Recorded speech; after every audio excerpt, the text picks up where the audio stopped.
بیت اللہ میں سب سے افضل عبادت طواف ہے، حتیٰ کہ عمرے سے بھی افضل طواف۔ وہاں جا کر ایک عمرہ تو کرنا ہی ہے جس کا احرام باندھ کے کوئی آدمی گیا ہے،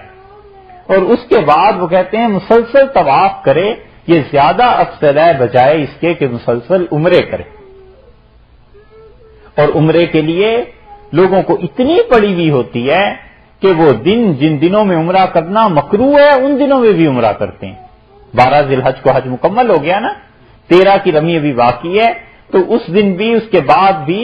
یہ 11 12 13 جو ہیں ان میں عمرے کا کرنا مکروہ ہے، کیونکہ حج کے اعمال ابھی باقی ہیں، حج کی طرف توجہ دینی چاہیے۔ ان دنوں میں بھی جا کے لوگ وہاں عمرہ کر رہے ہوتے ہیں اور ذرا نہیں سوچتے کہ شریعت کا مسئلہ کیا۔